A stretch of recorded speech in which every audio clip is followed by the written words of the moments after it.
for my city.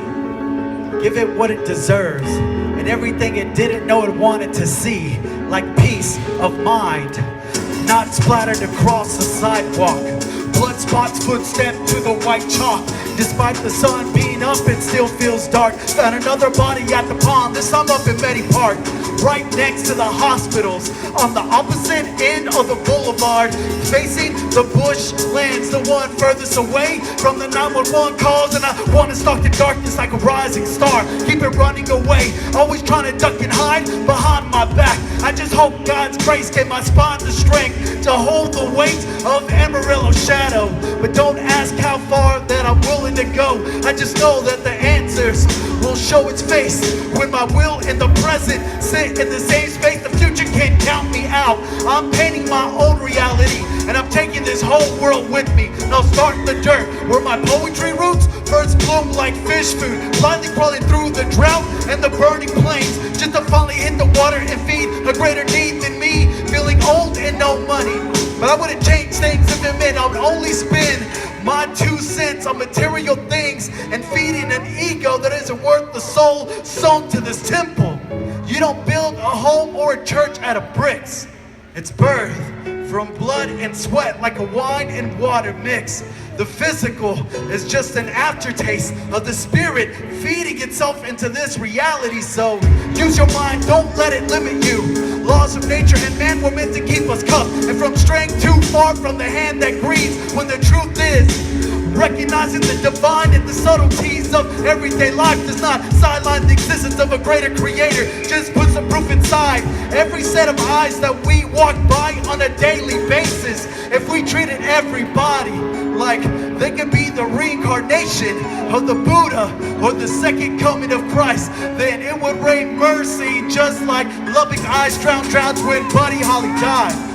I got to see Dimebag Darrell at a NASDAQ venue before he looked down the barrel of a 45 caliber pistol. Never knew Brian Dennehy, but I met plenty of people that missed him. Astronaut Rick Husband left behind a widow. So many of the poets in my city write about suicide just to paint a different shade on the friendly face haunting their mind.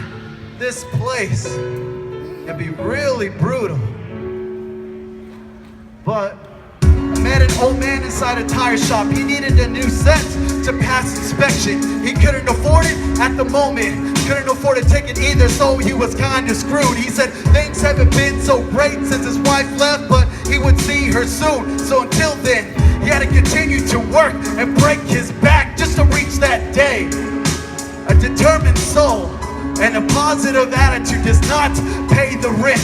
And all of this debt doesn't let the heart rest for a single second. This place can be really brutal. I am not the inverse, and I know I'm for sure not the answer.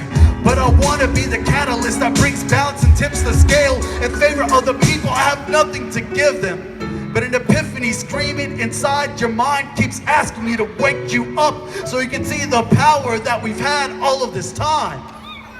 If only we could move as a single body, then the strength would be enough to elevate all of us to a love that moved through us like fresh water, quenching the spirit's quest for a thirst greater than the self, like becoming a thought of God, one he chose to write down in a book he titled Life, written right next to a riddle that read, despite their freedom, it still rhymes with my will. When will they realize the actions they take will match the ink that I spill? Will we choose to create and uplift or destroy and kill? Pick your poison or choose your cure. Don't fear the future. Instead, join me, and all of us can manifest our destiny. Thank you.